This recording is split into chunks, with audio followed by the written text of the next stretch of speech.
I'm just so thankful, thankful that uh, many of the ones I have called or texted or emailed, it seems to be doing fine. No one has, uh, to their knowledge, the coronavirus. They are coronavirus free. However, some of us, I believe, are getting caught by another virus, and if I can say it that way, and that is the virus of worry, fear, anxiety, and it's getting to the point that as we wake up daily, there are new cases. It seems like it's getting closer and closer, and people are going into a state of hopelessness. And I just want to come on and encourage you, encourage your hearts and encourage your spirits that God is still on the throne. God is still on the throne. But just for a few moments, just want to talk about this word worry, because it's amazing, or it's interesting to me that we are worried about things that 2 weeks ago, even a week ago, we weren't worried about.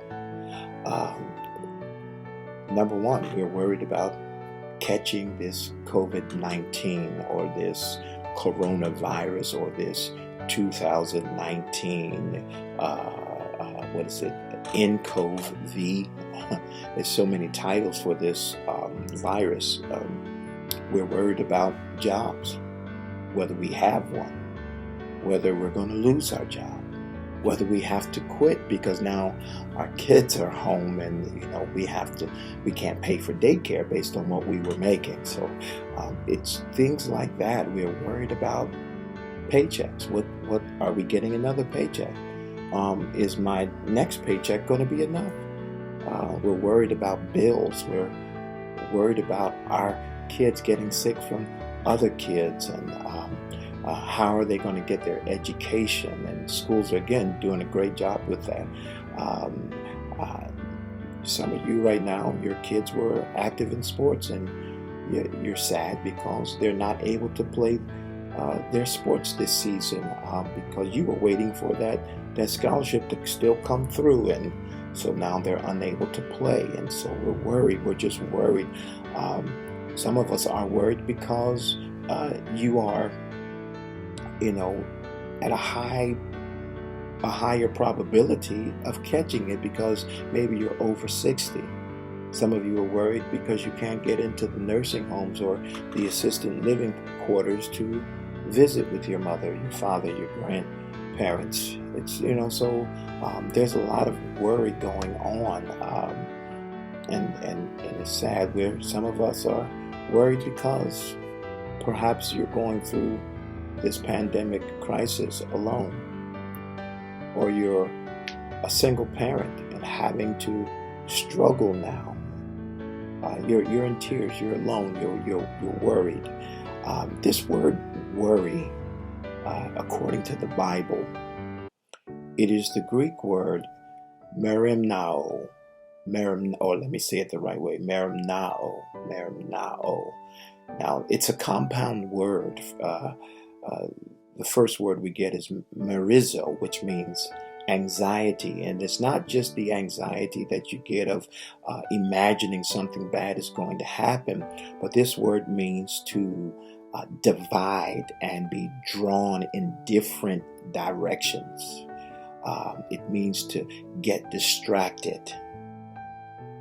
And then the other word is nous, which means the mind. The mind is that God-given capacity to think, to reason. So it's the mental capacity to exercise reflective thinking. And just for the believer, it is the organ for receiving godly thoughts through faith. So we're talking about this word. But what's interesting about this word is that it also means to care for or to be thoughtful. In other words, this word is the same word that can be used to describe something positive and something negative. In other words, do you have, and let me ask this question, do you have proper concern Or do you have problematic, obsessive anxiety? That's what this word means. It could be you have proper concern, or you have problematic anxiety. Um, Worry distracts and divides our minds today with anxiety about what will happen tomorrow. That's what this word worry does. We are drawn in different directions over what is happening in the now and what hasn't even happened yet. We're in different directions. Our minds are divided. And you know what the Bible says about that. It says a double-minded man is unstable in all of his ways. He's unstable. And although this virus of worry may not be COVID-19, but worry can cause other illnesses that you weren't expecting. Worry could cause heart problems, heart failure. Worry can cause high blood pressure. Worry can cause migraines. It can cause stomach disorders. And so we have to be careful with this word worry. We have to be careful if worry has attacked our lives.